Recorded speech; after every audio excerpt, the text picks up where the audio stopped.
Welcome to Out of Home Insider, the loudest voice in out of home.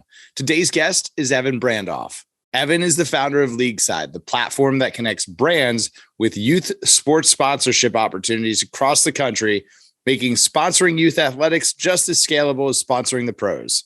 Evan is the host of the Win Grin podcast, available wherever you're listening to this, where he's hosted some of the greatest minds in marketing, sharing their best tips and insights. So definitely go check that out after this.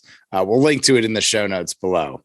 In this episode, we talk about everything from the challenges of getting started, the highs of getting traction, and we even get a bit tactical along the way. As always, thank you to OneScreen.ai for sponsoring the show and making this conversation possible, because that's the mission at OneScreen, to democratize out of home once and for all. Head over to OneScreen.ai and check out the learning library and blog for tons of great content designed just for you.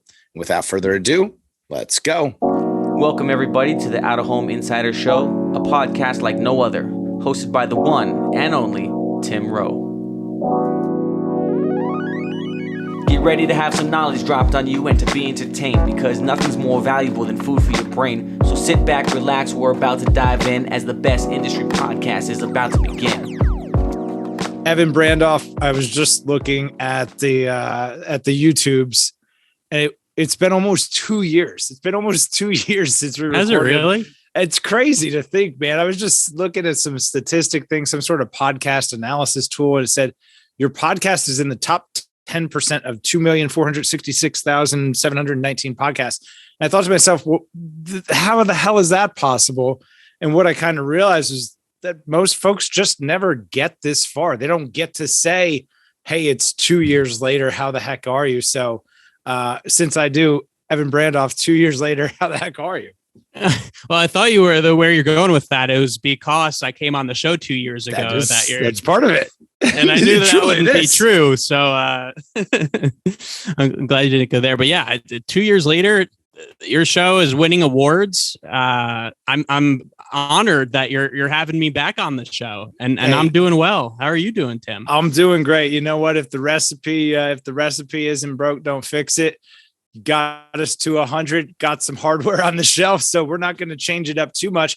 I thought, what a great way to really roll into the next 100 episodes and revisit some of those early guests, and hopefully I can do a better job this time around of really driving an even more meaningful, even more impactful conversation. So I'm excited to do that with you here today.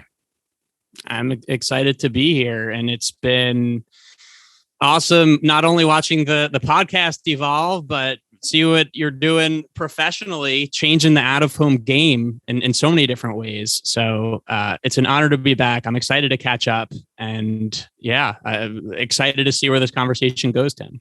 An honor to have you. We get to do exciting things every day. So I thought that a good place for us to start, Evan, with your story with LeagueSide, with so many of our conversations just offline, of the importance of local, why local, how traditionally local has been hard for brands to do, for big Fortune 500, even, for regional brands, even just for local advertisers to be able to connect with local community. Would love to talk about why local is so important from the grassroots level up.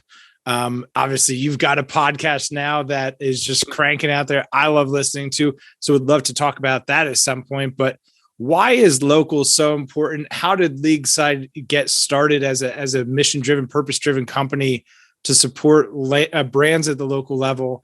But you do it specifically through Little League sports. So maybe we could just start the conversation there and kind of let it unravel. What do you think? That sounds great. Well, Tim, my favorite pizzeria, or actually restaurant, my favorite restaurant is Mike's Pizza. Love a good Mike's Pizza. Why Mike's Pizza? Because Mike's Pizza is on Long Island. That's where I'm from. And they always sponsored my baseball team and my soccer team growing up. So organically, you want to go support the sponsor of your team. So after every single game, I would go with my best friends and my family to Mike's Pizza for a couple of pepperoni slices. And a lot of my favorite memories growing up, youth sports memories in particular, aren't necessarily on the field. I wasn't that good at sports, but it was at Mike's Pizza, hanging out with my friends and family after the game.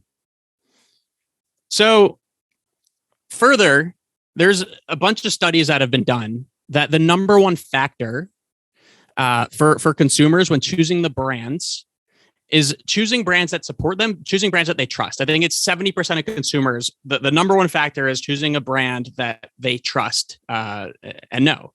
And the best way to build trust, best way to build meaningful connections is by tapping into local communities and making an impact on the families, on the individuals that live in those communities. So we started LeagueSide, and what LeagueSide does is we make it possible for Domino's, regional national brands to have that same local feel as Mike's Pizza by sponsoring youth sports organizations at scale all across the country. So now our partners, including DirecTV and Buffalo Wild Wings and Children's Hospital of Philadelphia, are able to have that same local feel in all of the communities that they want to reach at scale in a measurable way. Because everything now that they do, they're able to log into their LeagueSide dashboard, see the proof of performance of all their sponsorship campaigns, understand the impact that it's making. Because we're surveying families before and after every season to measure lifts in awareness, consideration, likelihood to choose. So your initial question, and I've gotten off on a tangent, is why local? Local is so important to build that trust on the most simple local or one-to-one basis of your target consumers. And then the challenge is, how do you scale that? And that's what we're solving. Yeah, it's interesting too, because my follow-up question was going to be, in a performance marketing driven world where everything is $1 in, $3 out, and it's measurement and it's spreadsheets and it's all of these things. Initially, I was going to say this is just like a feel good thing for brands to be able to do. I know that, as a parent, as a coach of Little League, like that would be pretty cool to have some of those big brands sponsoring the teams. I know the kids would get a kick out of that, but you talked about performance. Like, are we calculating impressions when Tommy hits a double and like the first baseman and the second baseman saw him run by? Or it's probably not that granular, though someone out there is like, those should count as impressions too. Like, what does that mean to measure a Little League sponsorship? That almost seems like a little bit outlandish, but I'm sure that it's not. So what does that mean? Well, we know how many families are in each of the different youth sports organizations in our network. So we're able to extrapolate how many impressions a banner is getting, how many unique people, what is the unique reach, how many total impressions a banner is getting throughout the season. And a banner might be placed on like an outfield fence or somewhere near the field, just to get a little context. Where might a banner be? It could be on the outfield fence. In order for a youth sports organization to accept that sponsorship, they agree to put that banner in a highly trafficked area. So it might be on the backstop. It might be near the entrance of the facility. It might be on the outfield fence if it's a multi-sport facility, and that fence is seen by other fields as well. Got it. Okay, so in your working, LeagueSide is working with, I'm guessing, all of these recreation departments, all the different leagues. You're aggregating all of these people into one place and acting as this single point of contact to coordinate with this little league that, hey, we've got this piece of inventory that we need you to hang up here. Like this, I mean, it sounds like a lot. It sounds like a lot of work, no? It is a lot of work. It's taken 7 years to build our network of over 18,000 community sports organizations. All 50 states, I'm guessing. All 50 states, some in Canada as well. Wow. And we're actually also in adult sports and sports tournaments as well. What's interesting is our model. We started in youth sports, but we realize it's applicable to any community organization where there's an opportunity for a brand to impact that local community, that local organization, support that organization. And in return, consumers are going to support your brand. So the way the model works is essentially, if you run a youth sports organization, you could join our network. And what that means is you create sponsorship packages on the LeagueSide platform. We have a recommendation engine that says what packages are most likely to be purchased. But packages are typically a combination of a physical, digital, and activation element. So physical is signage at the fence or logos on jerseys. Digital is dedicated emails coming from the commissioner or the coach to parents, over 85% open rate. Who doesn't open an email from your coach or commissioner? Shit, my inbox is full of them. Geez, yeah, of course. Yeah, those are the only emails I open, frankly. Exactly. God know what's going on. In addition to social posts on the league pages and web banners, then different activation opportunities. So opportunities to distribute samples, coupons, or activate on site at a highly trafficked game day or tournament. And then seminars as well. We have a lot of healthcare clients that want to educate the community about how to play in a safe way and stay healthy. Wow. So leagues create those sponsorship packages, and then they can't unlock their sponsorship funds. They get notified when they have a sponsor that's interested in sponsoring that organization. We provide them with the content and the resources they need to execute that sponsorship, and they unlock their sponsorship funds when they prove the execution of the sponsorship. They prove that the banner is hung, and they take photos. Those photos flow through to the client dashboard for the client to see. They print the uniforms, take a photo of the team wearing the uniforms, CC us on the email, copy the social media post, etc. So all of that content then flows through to the client dashboard, where you could see all the hundreds or thousands of leagues that you're sponsoring, proof of performance at each. And most campaigns have surveys as well. So you talked about measurability, and for a while, marketing was going in a direction where everything was bottom of the funnel. What we've seen, and I think that Procter & Gamble a couple of years ago initiated this, they shifted about $150 million to in-person advertising opportunities where they can connect with people in real life. Right. And a lot of companies have followed, especially because cookie going away, iOS 14 and 15 making it harder to track, that the holistic marketing funnel is so important, and being able to engage with people is something that companies are investing in more than ever, because that's what's going to yield your bottom of the funnel marketing tactics to be more successful. Yeah, it's really, it's almost a return to a better time when marketing was more simple. Who do you want to talk to? What do you want to say to them? And how do you want to say it? Right? Hey, I want to talk to parents about my great chain of restaurants that are in their area, and I'd like to do it on the back of their kids' T-ball jersey. Right? Like, marketing is not hard, but over the last 2 decades, we've convinced ourselves that it's hard, or we've made it maybe harder than it should be. I don't know, maybe out of some insecurity to make ourselves feel irreplaceable. But at the end of the day, it's really just that simple. And what you've developed is a way for, like you said in the open there, for brands to be able to do this at scale. And obviously there's an incentive for the leagues to get it, some sort of revenue share in this. What's the impact to the league in this? Because this isn't just out of home marketing. This isn't just sponsorship marketing. It's good marketing. It's good marketing because it works, but it does good too. What's the impact to the league for being a part of things like this?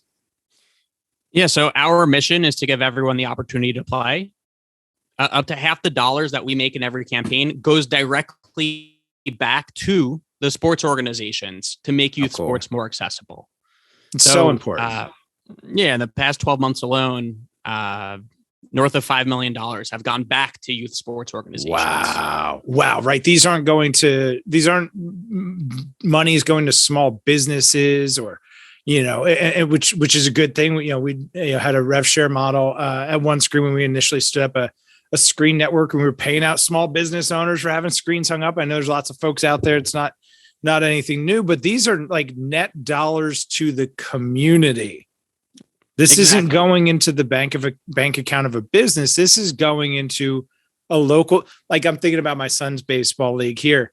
The number of times I had to go out on the field last year to replace or, fix a broken strap on a set of catcher's gear. The helmet doesn't fit quite right. Like, these are like basic safety elements, but for a municipality that we only have like 3,000 homes, I think, in our sending district. We don't have a huge tax base to offset these things. They keep registration fees reasonably affordable so that kids can afford to do this. But that comes at an expense, and that there's, compromises made in quality of equipment and quality of playing conditions in the fields. So the $5 million sent back to the local community is, that's incredible. I just clap that up for a second. If folks want to, maybe there's somebody listening right now that wants to get their league involved, that maybe they're a coach too, or they're involved. They've got, a child in youth sports. How do they get their league on board with this? You mentioned that there might be a way for them to sign up or get more information online. Yeah. Go to LeagueSide.com and join our network, and hopefully we could find you some sponsors. Well, that was easy. LeagueSide. There it is. We'll make sure to link to it in the comments. That's awesome. It makes a ton of sense. In the first episode, Evan, you'd shared some really powerful data around the impact of youth sports. We were talking about that $5 million going to the local level. You'd shared some great facts about, kids who participate in youth sports are more likely to, and the outcomes just in general for kids who are able to participate in youth sports are really significant. Do you have any of those that you can rattle off for folks that need additional convincing? Yeah. So yeah, that's great that we're helping more kids play sports, but why does that matter? And sports are so impactful to the development of children. Not only does it keep kids healthy, because we see that telephones and video games and virtual reality are continuously consuming more and more of kids' time. There's no more playing in the neighborhood. Yeah. Unfortunately. And Car. Remember those days? Exactly. The hockey net in the middle of the street, trying not to get hit. Yeah. So yeah, kids that play sports are physically healthier, mentally healthier, because kids that play sports statistically do better in school, are more likely to go to college, are more likely to stay out of trouble, are more likely to build meaningful connections. And there's a crazy stat. I think it's 97% of Fortune 500 CEOs played youth sports. Wow. So it just puts into perspective the long-term impact of kids playing sports. And unfortunately, sports have been on the decline. The cost to participate continues to increase. Yeah. It's crazy how much it costs, especially if you have multiple kids that want to play sports. And they need equipment, and they need to get to the locations. New bats and new gloves and new cleats, and it's new stuff every year. Yeah. It's not inexpensive, but it's really important to be able to make available to the community. Right. So we're helping, tens of thousands of kids stay in the game, which is something we're really proud of, that we built a business model that is doing well by doing good. Yeah. And that's why it's effective. You mentioned before that you're the guy that goes there and fixes the equipment.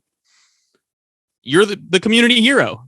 People see you, and I'm sure they appreciate you. That is what we're enabling brands to do. Be that community hero that is keeping kids in the game. Yeah. And in return, consumers, you're building brand love for not only the parents, but if you ask a 6-year-old what's their favorite bank, they might not know what a bank is, but they have a favorite. And that's going to impact their decision making when they choose a bank in the future. There it is. Hot take. Come back. Clip that out. Yeah, man. Super agree. Really resonates. And since we spoke last, you've launched your own podcast, which would love to just, pick your brain about, why, what was the inspiration, motivation for doing that? You're not a busy person. It's not because you had so much free time that you're like, oh, what the heck? I need to find a hobby here. Let me start a podcast. But why don't you tell us more about what you're up to with that and kind of what you've learned along the way, but maybe starting with the motivation for while also scaling hyper local brand opportunities to engage local sports organizations. You start a podcast. What was the inspiration for starting the pod? Yeah. And to be honest, you were a big part of that inspiration. After coming on a couple of years ago, I really enjoyed that conversation and continue to follow your pod and saw that you were bringing so much awareness to out of home in general. And you were building a nice little niche and a really strong community by doing so, and highlighting really cool stories and cool people along the way and having fun. I could tell that you enjoy doing this. For sure. So that was a big piece of the inspiration. And from our seat, we see so many different brands doing awesome things in the community. So many unique marketing tactics that are outside of digital that aren't talked about. And we wanted to create a platform that would highlight those stories, highlight those individuals, and build a community of marketers learning how to do other things on a local level at scale. So makes sense. So that was one big inspiration for starting the podcast. The other big inspiration for starting the podcast was it's a great business development tool. You're damn right it is. Yeah. You're damn right. Yeah, no, absolutely. Like it is. And in a way, very homogenous with the purpose and intent of LeagueSide, in a way that's a win-win for everybody.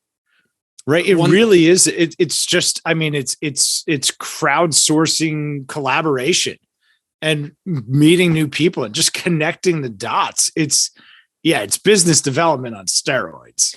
The relationships that we've built from having people on the podcast has been tremendous. And we have several different examples of prospects that our sales team's been reaching out to for up to 5 years with no success. Right. Then we ask there's someone senior to come on the podcast. People want to come and it's fun to come on a podcast and we're able to build rapport that way and figure out if there's an opportunity to work together after having them on the show. So it's been a tremendous business development tool. And I know that they all are, because all 100, however many episodes we're at when this episode drops, are all my favorite. But like, who are some of the guests that folks might really get hooked into, that they should go check out your podcast right after they get done listening to this one? What are some episodes you'd recommend? Oh man, we've hotspot. We've had we're lucky to have had a lot of incredible guests. The now CMO of El Pollo Loco came on recently. Andy is awesome. If you're interested in understanding, if you remember the JG Wentworth of course. Jingle from back in the day. JG Wentworth, 877 cash now.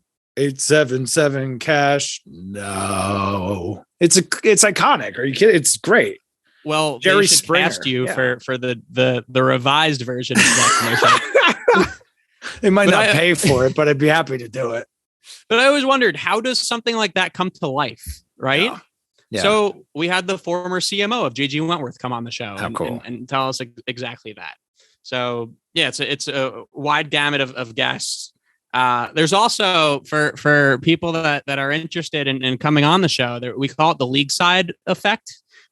We've had 2 guests that their company has gotten acquired after coming on, and 3 guests that have gotten promoted to CMO after, or one chief growth officer of Sanofi after coming on the show. So. Evan and I just recorded an episode for his podcast. Evan, what's the name of the pod too? Because I think we might have missed that.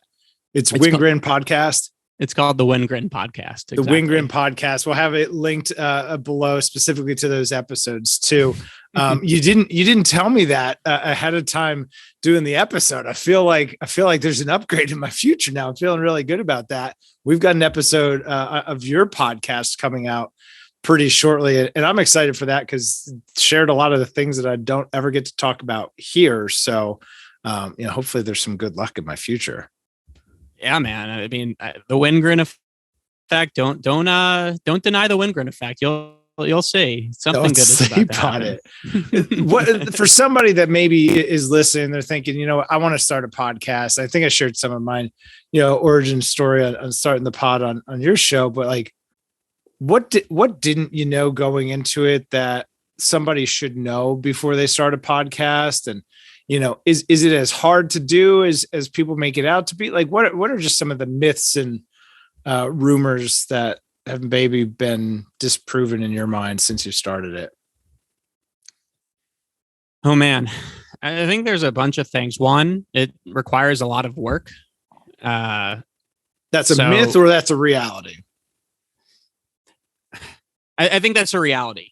Sourcing guests, preparing for episodes, editing, distributing, figuring out how to do all of that, and then executing on it takes time. So outsource it would be if you're able to.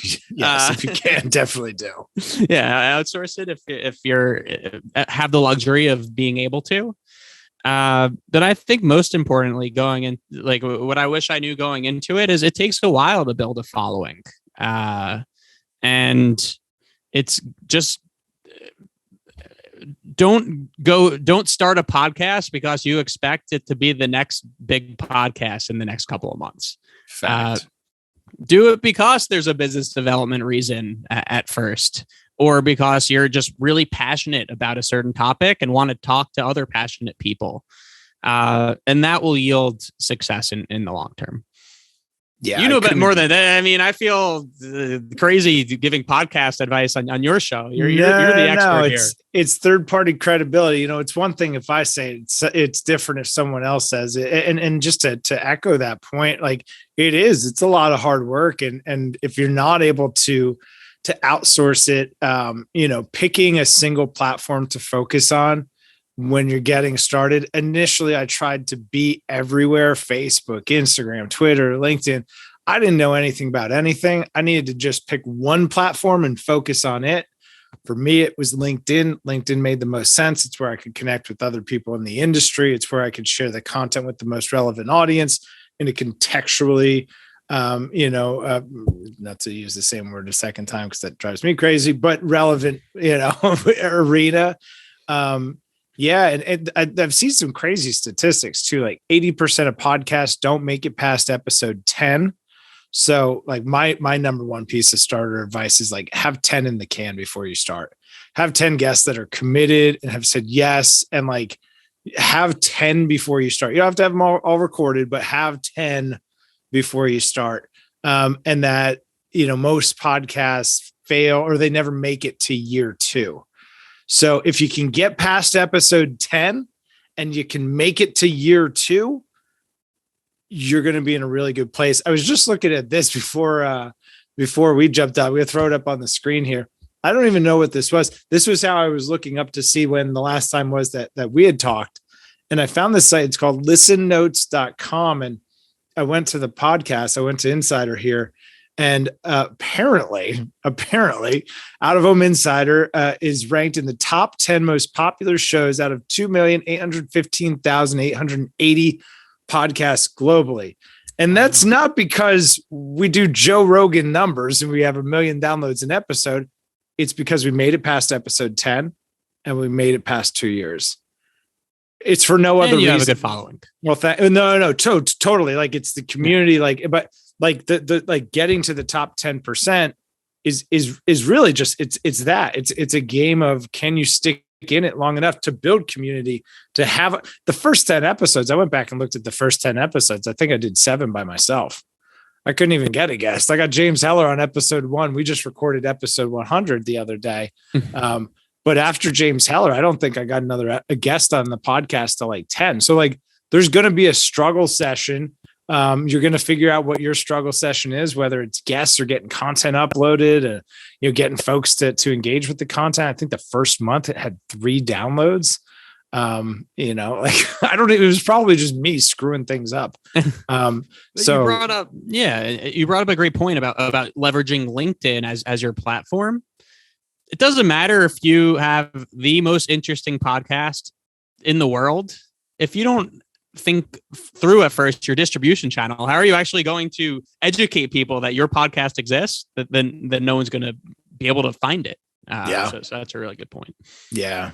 So I think maybe we've convinced a few people along the way of this episode that they should start a podcast. Ian Dallimore, Digital and Dirt.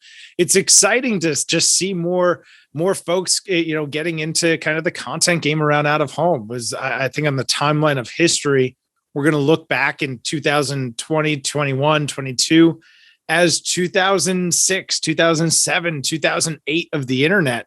We're about to be on a rocket ride, I think, for the next 10, 20 years. And it's going to be exciting to look back on now and some of the folks that we got to engage with and have cool conversations like this. It's true. And this will probably be edited out, but we had to pause this episode a couple of times for each of our kid related things. And that's what we need. We need more content to listen to. We have too much time. That's just it. Yeah. While we were recording this, my son popped by because he's looking for a couple of baseball uniform items. He's looking for his belt and his shirt and all this stuff because he's got practice. And, mom was bringing him by to look for the stuff from the weekend. So probably a bit serendipitous that happened while we were talking about the things that we're talking about here today. So, Evan, I can't thank you enough for coming back and doing this again. We won't wait as long for the next time. How about that? That sounds great. It's always so much fun coming on, and you got to come back on my show soon too. Deal. We'll do a home and away. So we'll do it. It'll be like a recurring guest kind of thing. That'll be fun. Evan, for folks that don't know, I know we gave LeagueSide.com earlier in the episode. What are your Latin long? How do folks find you? How do they find Win Green Podcast? Give everybody the down low on where to connect with you and find all that stuff we talked about today.